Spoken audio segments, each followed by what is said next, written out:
Hello दोस्तों, आप सभी का स्वागत है आपके अपने YouTube channel Jitendra MR study पर।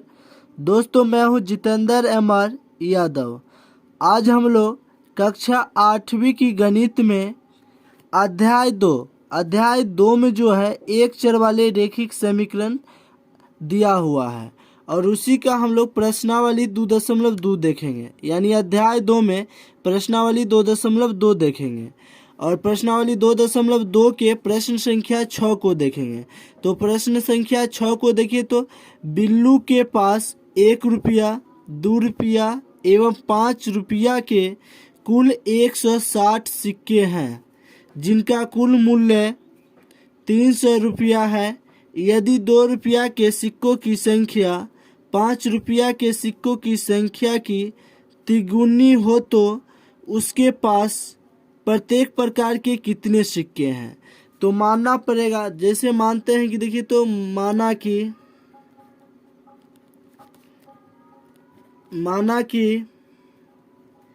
5 रुपया की सिक्कों की संख्या, माना कि 5 रुपया के सिक्कों की संख्या, जैसे कि x मान लिए है। माना कि 5 रुपया के सिक्कों की संख्या क्या मान लिए है, x। आपको थोड़ा डाउट हो रहा होगा कि यहाँ 1 रुपया है, 2 रुपया है और 5 रुपया है, तो पहले 1 रुपया को मानते उसके बाद 2 रुपया। डायरेक्ट हम 5 रुपया वाले सिक्कों की x क्यों माने, तो इसके लिए कुछ कंडीशन है। जैसे मान लिए माना कि 5 रुपया की सिक्कों की संख्या क्या है, तो x हो गया। यहाँ देखिए तो प्रश्न में कहा गया है यदि 2 रुपया के सिक्कों की संख्या जो है 5 रुपया के सिक्कों की संख्या की तिगुनी हो, तब पहले 5 रुपया वाला मानेंगे तब ना 2 रुपया वाला निकलेगा।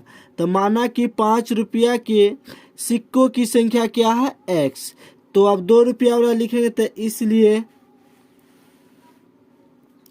इसलिए 2 रुपया की सिक्कों की संख्या। तो देखिए तो 2 रुपया की सिक्कों की संख्या निकालना है। तो प्रश्न में कहा गया है 2 रुपया के सिक्कों की संख्या 5 रुपया के सिक्कों की संख्या की तिगुनी हो। 5 रुपया के जितना भी सिक्का है उसका तिगुना है। तिगुना कौन है, तो 2 रुपया वाला। तो देखिए तो 5 रुपया के सिक्कों की संख्या को x माने हैं और इसी का तिगुना कौन है, तो 2 रुपया वाला। तो 2 रुपया के सिक्कों की संख्या, पहले 5 रुपया वाला सिक्कों की संख्या लिखे और इसका तिगुना का मतलब होता है 3 से गुना करना।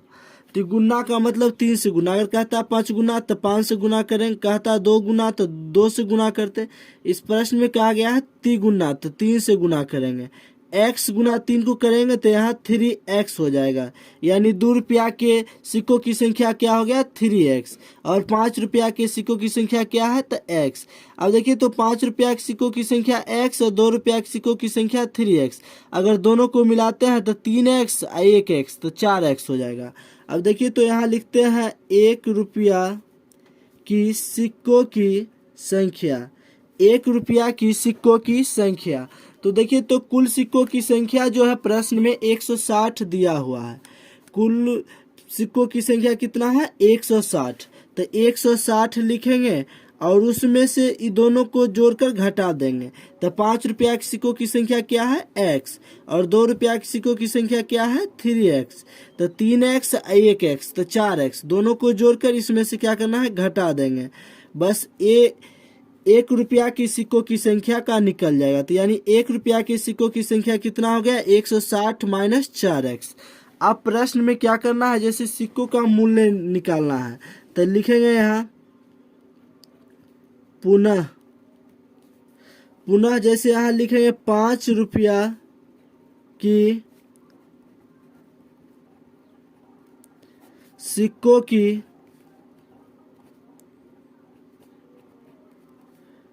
कुल मूल्य, 5 रुपया की सिक्कों की कुल मूल्य। उसके बाद लिखेंगे 2 रुपया की सिक्कों की कुल मूल्य। उसके बाद लिखेंगे 1 रुपया की सिक्कों की कुल मूल्य। तो देखिए तो 5 रुपया की सिक्कों की कुल मूल्य, तो 5 रुपया की सिक्कों की संख्या क्या है x, तो पहले x लिखेंगे यानी सिक्कों की जितना संख्या है वो लिख देंगे। उसके बाद क्या करेंगे सिक्का से गुणा कर देंगे। 5 रुपया वाला है, कितना वाला है 5 रुपया वाला है, तो इसको क्या करेंगे 5 से गुणा करेंगे, तो 5 गुना x करेंगे तो यहाँ 5x हो जाएगा। इस सिक्कों की संख्या x है और कौन सिक्का है तो 5 रुपया वाला है, तो 5 से गुना करेंगे तो 5x, यानी 5 रुपया के सिक्कों की कुल मूल्य कितना निकल गया तो 5x। अब 2 रुपया की सिक्कों की कुल संख्या निकालना है, तो 2 रुपया वाला सिक्कों की कुल संख्या है 3x, तो 3x। और देखिए तो कै रुपया वाला है तो 2 रुपया वाला, तो 2 से गुना करेंगे, 3x को 2 से गुना करेंगे तो यहाँ 6x हो जाएगा। अब आपको क्या करना है 1 रुपया की सिक्कों की कुल संख्या निकालना है, तो कुल 1 रुपया की सिक्कों की कुल मूल्य निकालना है, तो पहले सिक्कों की संख्या लिखेंगे। तो 1 रुपया की सिक्कों की संख्या है 160 माइनस 4x।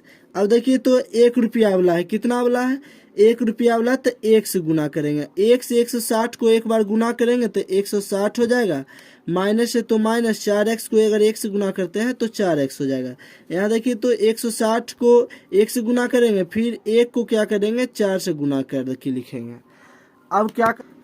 अब देखिए तो क्या करना है लिखेंगे प्रश्न से, अकॉर्डिंग टू क्वेश्चन, यानी प्रश्न के अनुसार, प्रश्न से यानी प्रश्न में दिया हुआ है जिनका कुल मूल्य कितना है 300 रुपया है, यानी टोटल जोड़ते हैं सिक्के की संख्या तो 160 है, लेकिन अगर सब सिक्का को अगर रुपया में जोड़ लेते हैं तो 300 रुपया होता है। कुल मूल्य कितना है 300 रुपया।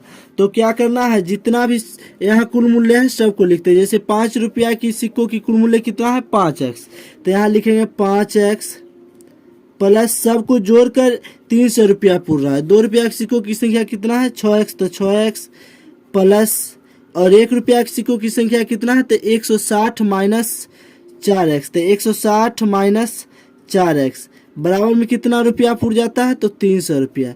यानी जितना भी सिक्कों की संख्या है या सिक्कों की कुल मूल्य है बराबर कितना हो गया 300। इधर सिक्कों का कुल मूल्य है लेकिन यहाँ x में है और इधर रियल मान दिया हुआ है 300 रुपया। तब देखिए तो जैसे 5x और 6x और 4x, देखिए तो 5 और 6x को जोड़ते हैं, 5x और 6x को जोड़ेंगे तो 11x, 11x में से अगर 4x को घटाते हैं तो हो जाएगा 7x। ऐसे समझिए 5x में से अगर 4x को घटाते हैं तो 1 हो जाएगा, 1x यानी x, 6x प्लस x को जोड़ेंगे तो 7x। अब प्लस कितना है 160 बराबर कितना 300। अब देखिए तो 7x 300 बराबर के इस साइड जो है प्लस में 160 है तो बराबर के उस साइड जाएगा तो माइनस में 160, यहाँ 7x 300 में से अगर 160 को घटाते हैं तो यहाँ हो जाएगा 140। अब देखिए तो जैसे इधर 7 गुना में है x के साथ तो बराबर के अगर उस साइड जाता है तो भाग में हो जाएगा 140 बटा 7। अब भाग देते हैं 7 दूनी 14, यहाँ 0 बच गया तो यहाँ 0 दे देंगे, यानी x का मान कितना निकल गया तो 20। तो प्रश्न में कहता है उसके पास प्रत्येक प्रकार के कितने सिक्के हैं, यानी सिक्कों की संख्या पूछा है। तो आपको क्या करना है x का मान तो निकल गया कितना 20 सिक्का, यानी x बराबर 20 सिक्का। सिक्कों की संख्या कितना निकला तो x बराबर 20 सिक्का। तो प्रश्न में हम लोग माने थे 5 रुपया की सिक्कों की संख्या कितना है तो x माने हैं, x माने हैं और x का मान जो है 20 आया है, तो x का मान 20 आया है तो यहाँ लिखेंगे x बराबर 20, तो ये आंसर हो जाएगा। उसके बाद देखिए तो यहाँ जैसे x का मान 20 है तो यहाँ लिखेंगे 20 गुना 3, तो कितना हो जाएगा 20 गुना 3 तो यहाँ 60, यानी 2 रुपया के सिक्कों की संख्या कितना है तो 60, 5 रुपया के सिक्कों की संख्या कितना है तो 20। 1 रुपया की सिक्कों की संख्या निकालना है तो क्या करना है जैसे 160 लिखेंगे, माइनस है तो माइनस यहाँ 4 लिखेंगे और इंटू यहाँ लिखेंगे, चूंकि कोई चिन्ह नहीं है तो गुना, और x का मान यहाँ 20 है तो 20 लिखेंगे। अब देखिए तो 160 हो जाएगा, माइनस 20 गुना 4 करते हैं तो 80, 160 में से 80 को घटाते हैं तो 80 आ जाएगा। यानी कि 1 रुपया के सिक्कों की संख्या कितना हो गया, तो 80 हो गया। 2 रुपया के सिक्कों की संख्या कितना हो गया, तो 60 हो गया। 5 रुपया के सिक्कों की संख्या कितना हो गया, तो 20 हो गया। तो यही आंसर हो जाएगा। प्रश्न संख्या 7 को देखिए तो पिता ने अपने 3 संतानों के बीच अपनी संपत्ति का बंटवारा 1:2:3 के अनुपात में करता है और अपने लिए 1,00,000 रुपया रखता है। यदि उसकी कुल संपत्ति जो है 2.5 लाख रुपया की हो तो प्रत्येक संतान को हिस्से के रूप में क्या मिलेगा या क्या मिला। तो आपको सबसे पहले क्या करना है, जैसे एक पिता है, बुजुर्ग व्यक्ति है, उनका जो है 3 पुत्र हैं। वो सोच रहे हैं कि अपनी संपत्ति का बंटवारा कर रहे हैं कि किस रेशियो, किस अनुपात में, तो 1:2:3 के अनुपात में। और 1,00,000 रुपया रख लेते हैं और कुल संपत्ति उनका 2.5 लाख रुपया है। तो देखिए तो लिखते हैं हल। अब यहाँ लिखते हैं तो लिखते हैं कुल संपत्ति। पहले लिखते हैं कुल संपत्ति, कितना कुल संपत्ति है, तो कुल संपत्ति कितना है, 2.5 लाख रुपया। तो यहाँ लिखते हैं 2.5 लाख, 2.5 लाख। कुल संपत्ति कितना, 2.5 लाख हो गया। जिसमें से अपने लिए कितना रख लेते हैं, 1 लाख। यानी कि लिखते हैं यहाँ अपने लिए रखा बराबर, अपने लिए कितना रखा है, तो 1 लाख। तो यहाँ लिखेंगे, डायरेक्ट लिखते हैं 1 लाख। यहाँ 1 लाख इकाई, दाहिने सैकड़ा, हजार, 10,000, लाख, यानी 1 लाख, डायरेक्ट 1 लाख। बचा कितना, देखिए तो बचा कितना, कुल संपत्ति जो है 2.5 लाख है, तो 2.5 लाख को लिखेंगे। और अपने लिए कितना बैंक में बचत करता है, तो 1 लाख। तो यहाँ क्या करेंगे, 1 को घटा देते हैं। अब देखिए तो 2.5 में से अगर 1 को घटाते हैं तो यहाँ हो जाएगा 1.5, जिसे हम लोग 1.5 लाख बोलते हैं। तो यानी बचा कितना, 1.5 लाख। अब सोच रहा है कि जो भी बच गया है, 1.5 लाख बचा है, उसको क्या करना है, 1:2:3 के अनुपात में अपने पुत्र को बांट देना है। तो देखिए तो लिखते हैं, जैसे माना कि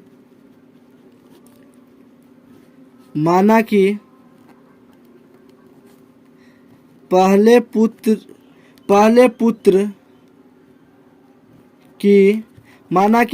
पुत्र की बंटवारा बराबर, देखिए तो पहले पुत्र यानी 1 दिया हुआ है, अनुपात में यहाँ 1 है तो 1 लिखेंगे और सब के साथ x लगा देंगे। 1x कहने में बहुत खराब लगता है, इसको डायरेक्ट हम लोग लिखेंगे x। 1x बोलते नहीं है, डायरेक्ट लिखते हैं x।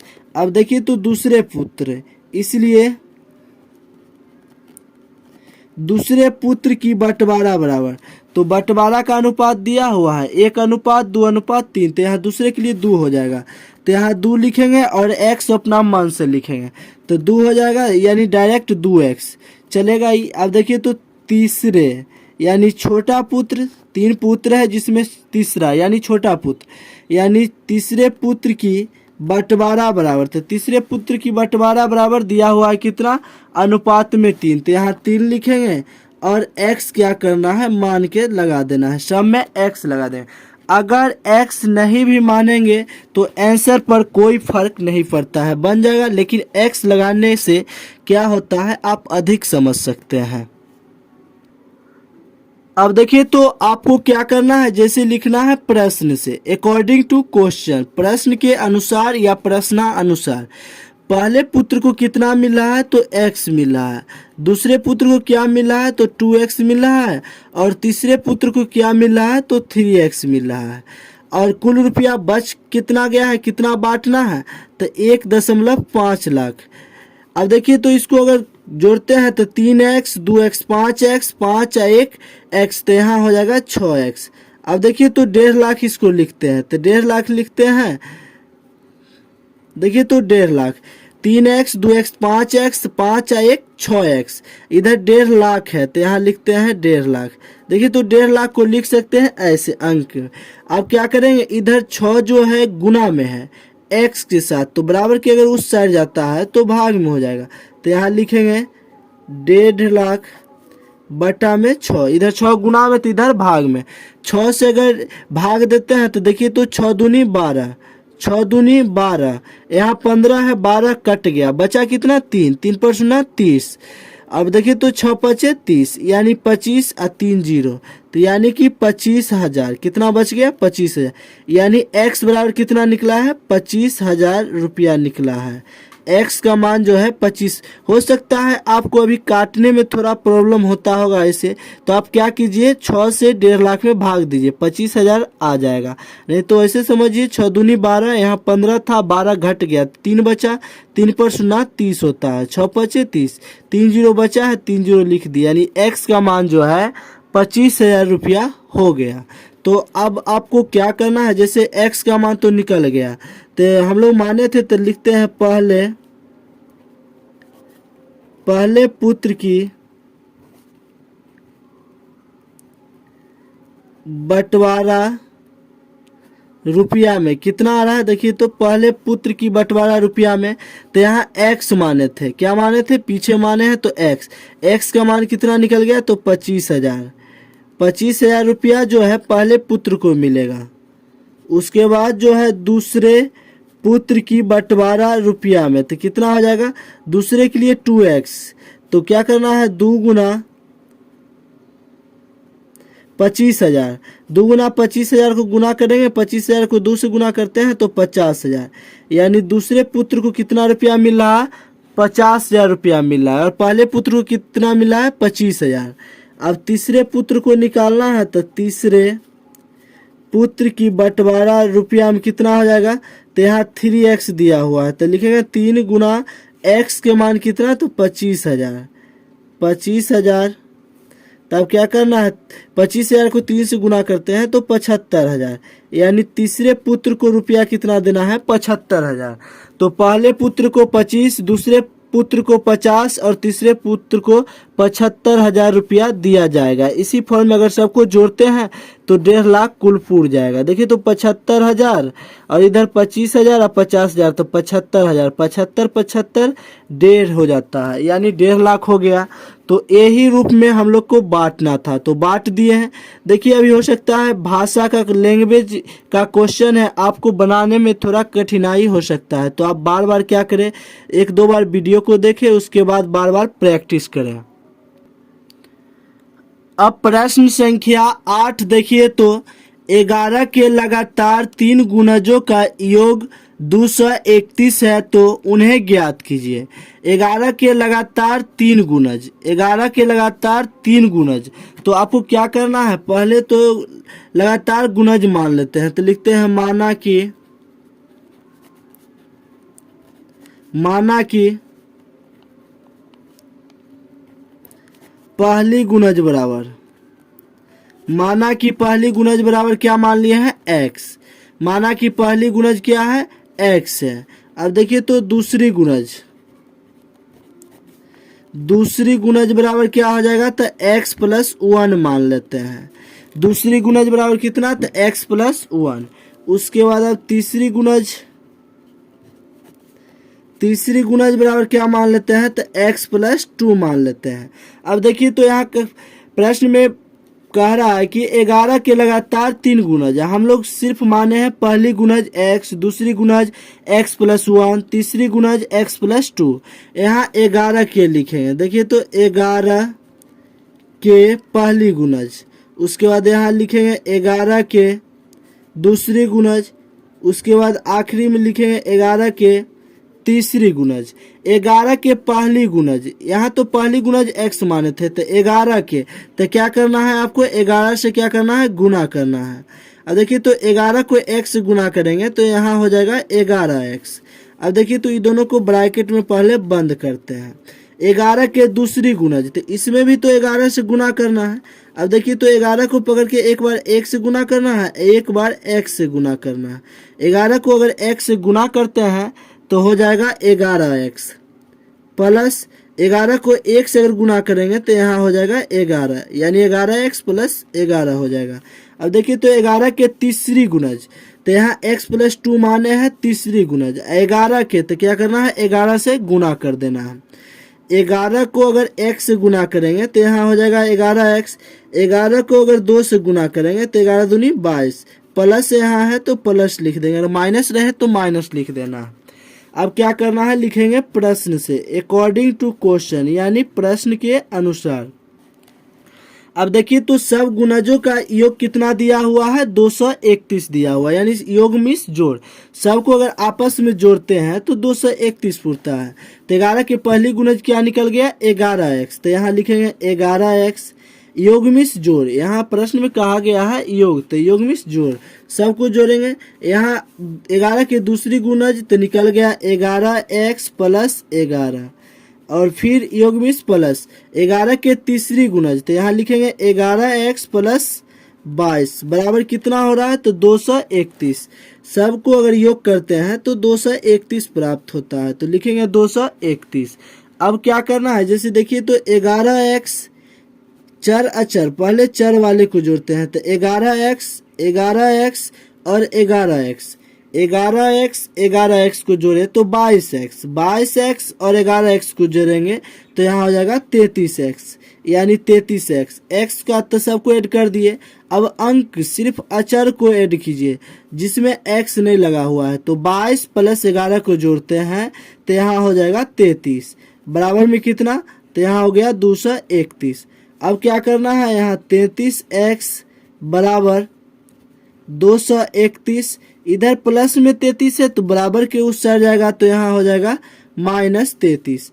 अब देखिए तो 33x बराबर में, देखिए तो 231 में से अगर 33 को घटाते हैं तो यहाँ हो जाएगा 198, 198 हो जाएगा। 231 में से अगर 33 को घटाते हैं तो 198, यहाँ 33x, x के साथ जो है 33 गुना में है, तो बराबर के अगर उस साइड जाता है तो भाग में हो जाएगा, तो 198 अब बटा में कितना 33, 33 से अगर इसमें भाग देंगे तो 6 बार में कट जाता है, यानी x का मान निकल गया 6। 33 से आप अलग रफ कीजिए, 198 में भाग दीजिएगा तो 6 आएगा। कैसे काटने हैं, देखिए तो 3 छक 18, 18 के 8 हाथ में कितना 1, 3 छक 18, एक हासिल जो था 19, यानी 33 को 6 से गुना करते हैं तो 198। तो अब निकालते हैं गुणज, तो देखिए तो 11 के पहली गुणज बराबर x, 11 के पहली गुणज बराबर क्या है, तो 11x, तो क्या करना है 11 गुना x के मान 6, तो यहाँ 11 गुना 6 तो कितना हो जाएगा 66, यानी 66 हो जाएगा। अब 11 के दूसरी गुणज बराबर, तो 11 के दूसरी गुणज देखिए तो यहाँ 11x प्लस 11 निकाले हैं, तो यहाँ लिखेंगे 11x प्लस 11, देखिए तो 11 गुना x का मान कितना 6 प्लस कितना 11। अब देखिए तो 11 गुना 6 करते हैं तो 66, 11 को जोड़ेंगे तो 77, यानी कि 11 के दूसरी गुणज कितना निकल गया 77। अब 11 के तीसरी गुणज, तो 11 के तीसरी गुणज जो है 11x प्लस 22 है, तो यहाँ लिखेंगे 11x प्लस 22। अब देखिए तो इसको हल करते हैं, अगर हल करते हैं तो 11 गुना x का मान जो यहाँ है 6, तो 6 लिखेंगे, अब प्लस कितना ऐड करना है तो 22 को जोड़ देना है। अब देखिए तो 11 गुना 6 करते हैं तो 66, 66 और 22 को जोड़ेंगे तो हो जाएगा 88, यानी कि 11 के लगातार पहली गुणज 66, 11 के दूसरी गुणज 77, 11 के तीसरी गुणज 88। तो इसी के साथ प्रश्न संख्या 6, 7, 8 समाप्त हुआ। अब हम लोग नेक्स्ट वीडियो में प्रश्न संख्या 9 और 10 को देखेंगे। अगर आप पहली बार वीडियो को देख रहे हैं तो चैनल को सब्सक्राइब कीजिए, लाइक कमेंट कीजिए और दोस्तों के साथ वीडियो को शेयर कीजिए। मिलते हैं अगली वीडियो में, तब तक के लिए धन्यवाद।